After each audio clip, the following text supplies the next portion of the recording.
And now it's time for the further adventures of Big Jon and Sparkie. Today's chapter is entitled The Mysterious Man in the Shack, Part 2.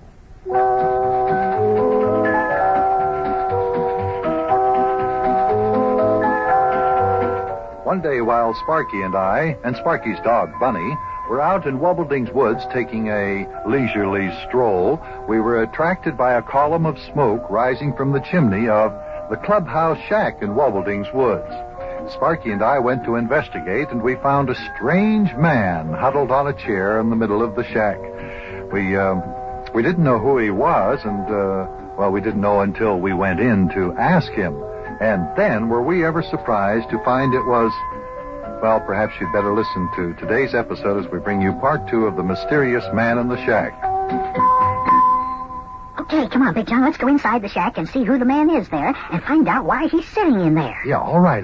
Now, just give me time, because we have to be very nonchalant about this whole thing, Sparkie. Now, what we'll do is we'll just walk into the shack as though we didn't know there were anyone in there, and then we'll act quite surprised. Now, you got it? Now, you stay close to me, so in case there's any trouble here, I want to be able to take care of you. All right, here we go. Well, I'll tell you, it's a very nice... Well, look at this, Sparkie. There seems to be somebody here. Hello there, mister. Well, somebody in our clubhouse? Yeah. Hi there, mister. What are you doing here? What's the matter, mister? Can't you talk? Oh, Big Jon, he just sits there looking down at the floor. Yeah, so I notice. Mister, are you lost, or don't you have any home?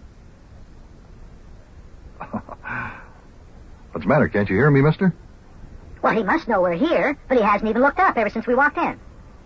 Hey, mister, what's the matter with you? Look, if you're cold and hungry, you'd be welcome to come over to our house. I'll give you a nice warm meal and the price of a shave and a haircut. He just sits there, Big Jon. Oh, here comes Bunny. Oh, mister, I hope you're not afraid of dogs. If Bunny comes in here barking, don't be afraid, because he won't bite you. He just likes to bark a lot. Do you hear me, mister?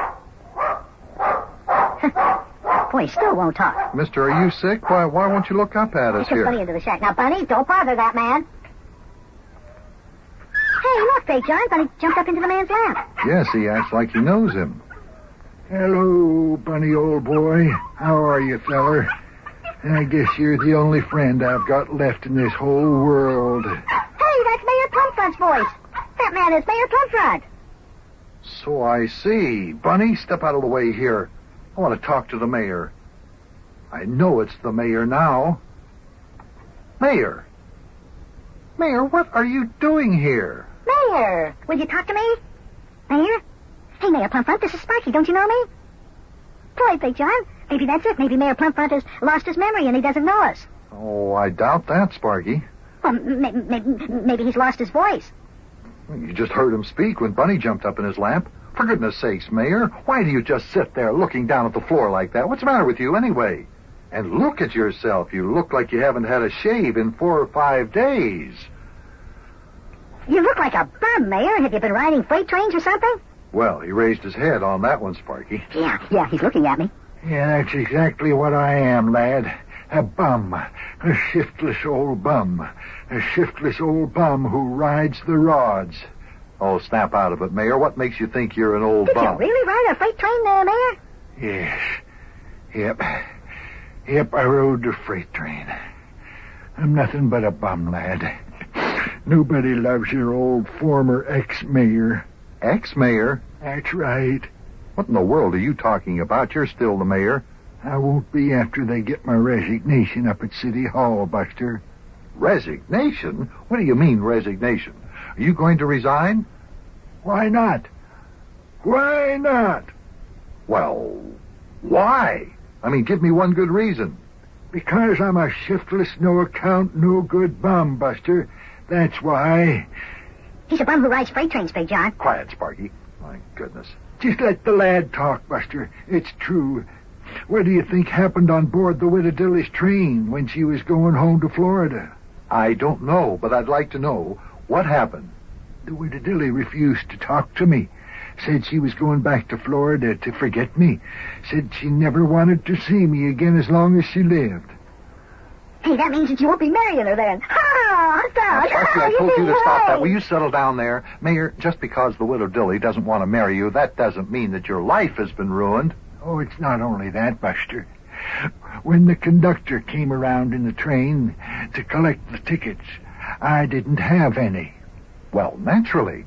You hopped on the train at the last minute to try to talk the widow Dilly out of leaving town. The train pulled out of the station before you could get off.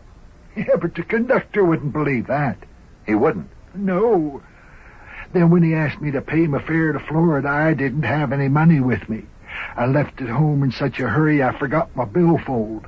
Didn't have a cent. Not a single solitary lone individual red cent. What happened, Mayor? I mean, did they kick you off the train? Now, Sparkie, I told you not to talk like that. Oh, why not, Buster?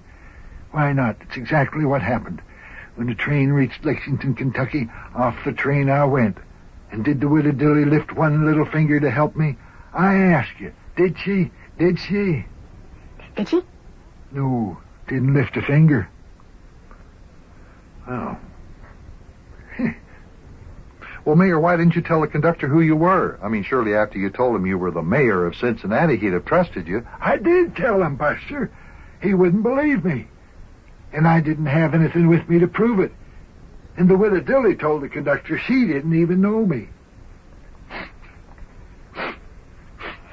Can you imagine that?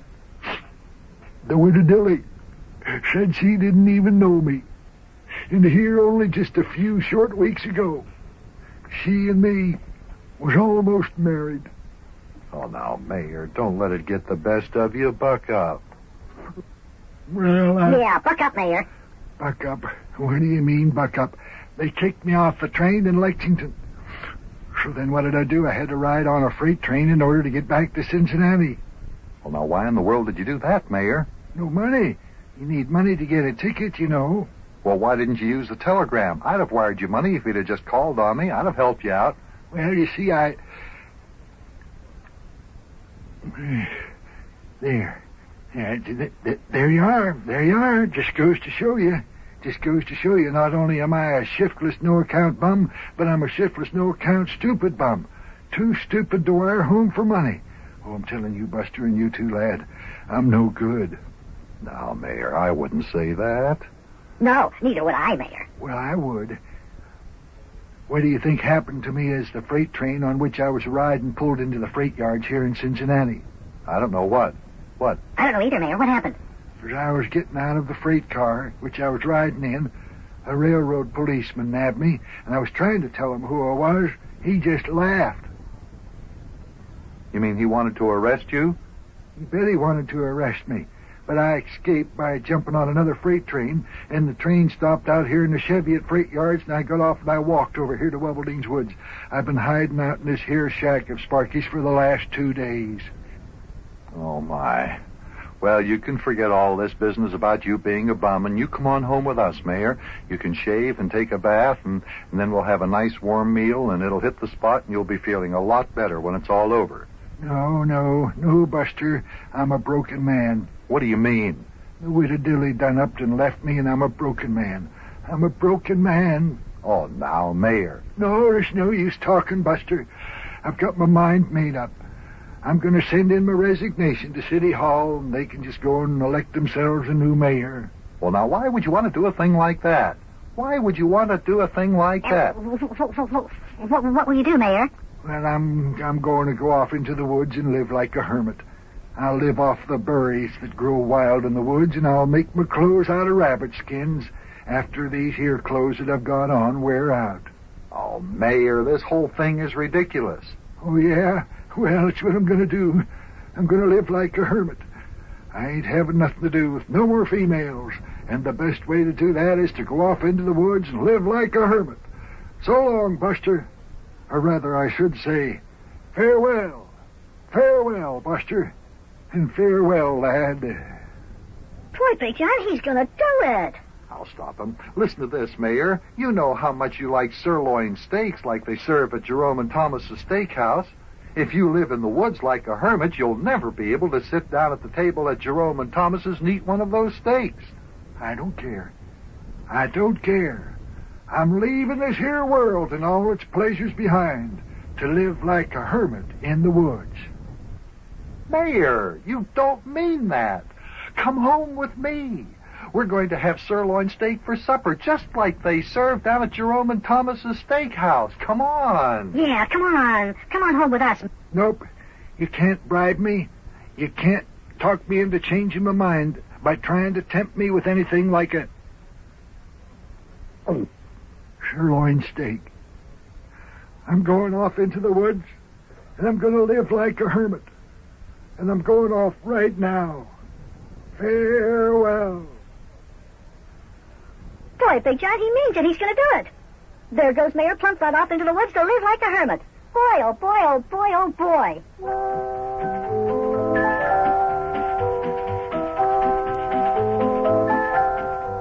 Well, Big John, the mayor's gone off into the woods to live like a hermit. He disappeared into the high-growing weeds. Wonder how long he'll live like a hermit. I wonder if we'll ever see the mayor again. Boy, this old town won't be the same without good old Mayor Plumfront. Well, guess there's nothing to do but go home and eat supper. Boy, sirloin steak with chocolate cookies for dessert. My mouth's watering already. And just think, poor Mayor Plumfront will have nothing to eat but wild berries and herbs. Well, guess there's nothing left to do but close the door in our clubhouse shack and go home. So long.